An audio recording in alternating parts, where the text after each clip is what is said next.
తాత తండ్రుల నుండి పగటి వేషాలు వేస్తూ ప్రజలకు వినోదం కల్పిస్తూ ఊరూరా తిరుగుతూ జీవనం సాగిస్తున్నారు జానపద కళాకారులు. సినిమాలు, టీవీలు వచ్చే తరాలు నాటి జానపద కళరూపాలైన బుర్రకథ, వీధి నాటకాలు, పగటి వేషాలకు ప్రజల నుండి ఆదరణ కరువైంది. తమ కుటుంబాలు బ్రతకడం కోసం సంచార జీవనం సాగిస్తూ అనేక కష్టాలు అనుభవిస్తున్నారు ఈ కళాకారులు.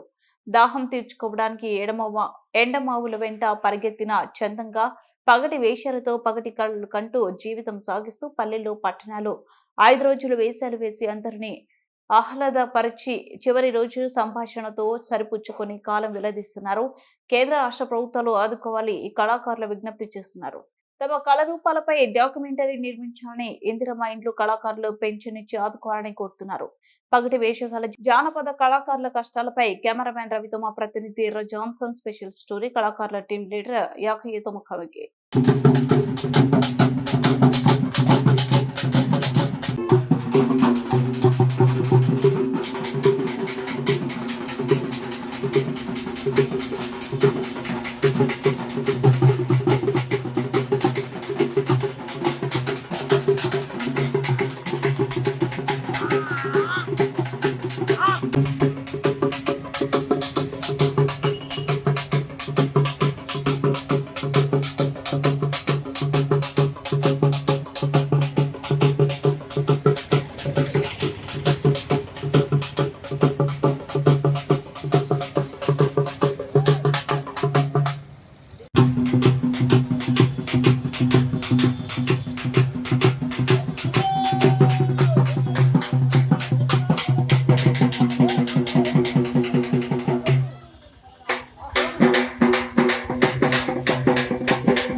యాదాద్రి భువనగిరి జిల్లా ఆలేరులో ఉన్నాం. ఆలేరులో గత వారం రోజులుగా పకటి వేషాలు వేస్తూ ఈ టౌన్ లో దుకాణంలో మొత్తం ప్రదర్శనలు ఇస్తున్న పరిస్థితి. అంటే ప్రజలను వినోదం మళ్ళిస్తూ వాళ్ళ వేషాలు వాళ్ళ నాటకాలు ఒకసారి చేస్తున్నారు. అంటే పగటి వేషం అనేది భవిష్యత్తులో వేషాలను నెమ్మది వేసుకుంటూ జీవిస్తున్నారు తప్ప జీవితంలో వాళ్ళు ఎదిగింది వాళ్ళ కష్ట సుఖాలు ఏంటి అనేది మిత్రుడు అడిగి తెలుసుకుందాం. మీ పేరేం పేరన్నా? యాకే. ఎక్కడ మీది? తొర్రూరు గ్రామం.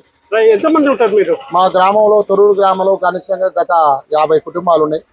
మా తాతలు ముత్తాతల నుంచి కూడా మా పకట వేసే కళావృత్తిని నమ్ముకునే మేము బతుకుంటాం. మీ జీవితాలు ఏమన్నా మారుతున్నాయా? ఏం మారుతామండి, ఏం మారుతాం. ఏమేమి వేషాలు మేము పకట వేషాలంటే మాకు వెనకట మా తాతలు ముత్తాతలు వేషాలు వేసేది 32 వేషాలు వేసేది. 32 వేషాలుగా కాస్త అప్పుడు జీవనం మాకు కొనసాగింది. మా తాతలు 32 వేషాలు కాస్త వారం రోజులుగా వేశారు. వారం రోజులు కాస్త వేస్తుంటే కూడా మా జీవనాధిపాతం మాకు ఎవరు ఆదరిస్తలేరు. గ్రామాలలో ఎవరు కూడా మమ్మల్ని చూస్తలేరు. టీవీలు సినిమాలు చేయబట్టి మా ఆదరణ కూడా చాలా కోల్పోయినాం. వారం రోజులు వేస్తుంటే మా జీవనం లేదు.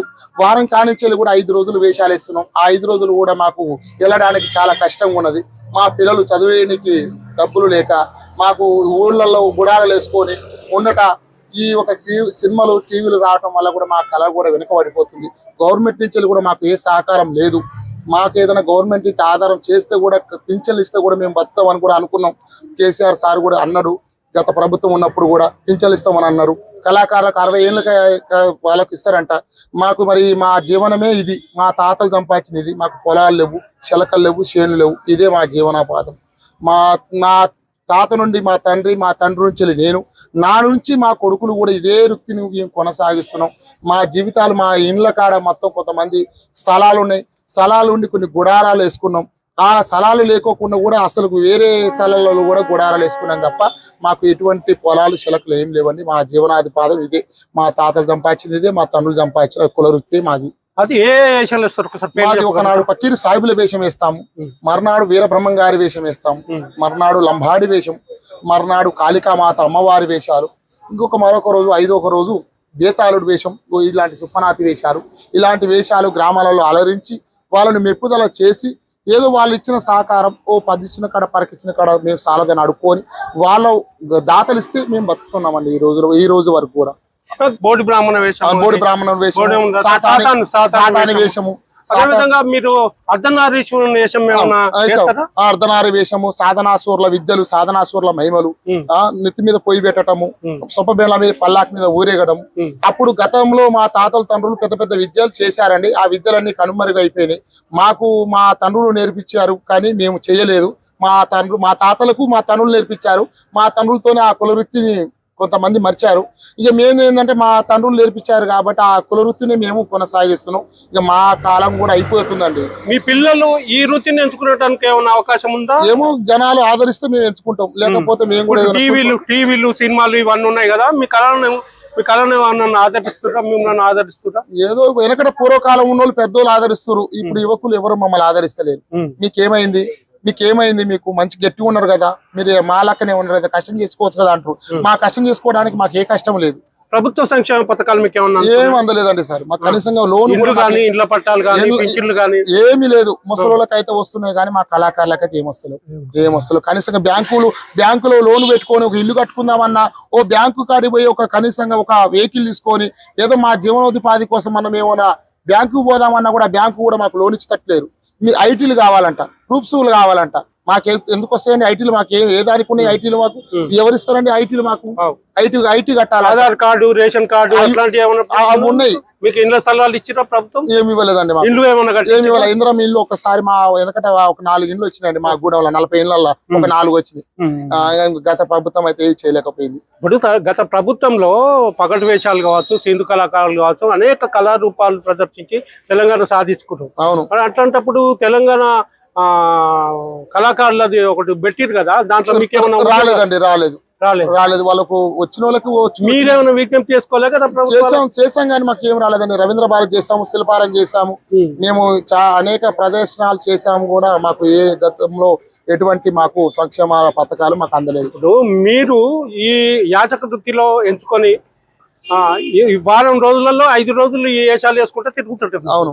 ఈ కలర్స్ వీటికి ఖర్చు ఎంత అవుతుంది, మీకు వచ్చేది ఎంత ఏమవుతుంది? అవుతుందండి. గతంలో ఒక గ్రామంలో వేషాలు వేయాలంటే కనీసంగా 5 నుంచి 10,000, ఒక్కొక్క నాడు 15,000, 20,000 కూడా అయితే 5 రోజులు బట్టి వేషాలు వేయాలంటే ఇంతమంది దంద కావాలంటే చాలా ఖర్చు అవుతుందండి. రంగులకు కానీ ఈ రోజులు బట్టి ఏ దానికి తక్కువ ఏం లేవు, రంగులకు చాలా ఖర్చు అయితేనే ఉంటుంది. ఖర్చులు కాకోకుండా అన్నం వండుకోవాలన్నా తినాలన్నా బయట పోయి ఏం లేదు, మేము వండుకొని తినటమే. వాళ్ళు మొగలు పిల్ల జల్ల అందరం వచ్చాము. సరే, ఇప్పుడు ఈ ప్రభుత్వానికి మీరు ఏం కోరుకుంటారు, మీకు ఏమేం కావాలని చెప్పుకోరుకుంటారు ఒకసారి ఏదో చెప్పండి. మా కళాకారులకు పెన్షన్ కావాలా, మాకు ఏదన్నా మాకు ఏదైనా వస్తువు కొనాలన్నా బ్యాంకు రూపంగా కానీ ఏదైనా మాకు ఏదైనా ఇంత పదో వరకు మాకు గవర్నమెంట్ సహకారం చేస్తే దాన్ని పట్టుకొని మేము బతామండి. గవర్నమెంట్ ఇండ్లే కావచ్చు, స్థలాలే కావచ్చు, బ్యాంకు నుంచి రుణాలే కావచ్చు, ఏదైనా కూడా మేము దాన్ని పట్టుకొని బతుకుదామని అనుకున్నాం. ఈ కళావృత్తిని ఎంచుకోవద్దు, ఎందుకంటే మా ఈ వృత్తి మాతోనే అంతరించిపోతుంది. అదే ఇప్పుడు మీతో అంతరించిపోతుంది. మీ పిల్లలు ఈ వృత్తిని ఎంచుకునే పరిస్థితులు లేదు. అట్లాంటప్పుడు ప్రభుత్వం తరఫున మీ కళాకారుల కోసం ఈ వేషాలకు ఏమన్నా డాక్యుమెంటరీ తీయాలని చెప్పి ఆలోచన. డాక్యుమెంట్ తీయాలండి. మాకు కళాకారులకు మాకంటూ ఒక భవిష్యత్ తరాలకు జీవోపాధి కూడా మాకు కూడా రావాలా. బ్యాంకు నుంచి కావచ్చు, గ్రామంలో నుంచి కావచ్చు, మాకు కళాకారుల నుంచి కూడా మాకు ఏదో ఒక జీవనోపాధి కోసం మాకు ఏదన్నా జీవో పాస్ చేసి మా కళాకారులు కూడా ఆదుకోవాలని గవర్నమెంట్ నుంచి కూడా మేము కూడా వేడుకుంటున్నామండి. సమస్యలు, వాళ్ళ బాధలు, కన్నీళ్లు మొత్తం చెప్పుకున్న పరిస్థితి. వారం రోజులుగా వేషాలు వేసి ప్రజలకు వినోదం కల్పించి ఆ తర్వాత దుకాణం తిరిగి సమభావం నడుపుతున్న పరిస్థితి. ప్రధానంగా వీళ్ళకు ఇండ్ల స్థలాలు, పింఛన్లు, అదేవిధంగా కళాకారుల పింఛన్లు కూడా ఇవ్వాలని చెప్పి వాళ్ళు డిమాండ్ చేస్తున్న పరిస్థితి. అంటే మొత్తానికి ఈ కళ ఏదైతే అంతరించిపోతుందో ఆకలి తరాల నుంచి వచ్చింది ఎట్లా కష్టపడి నేర్చుకున్న పరిస్థితి. మొత్తం 32 దేశాల్లో కొన్ని వేషాలు కూడా ఇప్పుడు వేయలేని పరిస్థితిలో ఉన్నది కాబట్టి వదిలేసారు. అందుకనే వీళ్ళ పిల్లలు ఇలా వృత్తిని ఏదైతే ఉందో ఇలా కళను తిరిగి వాళ్ళు ఆదరణ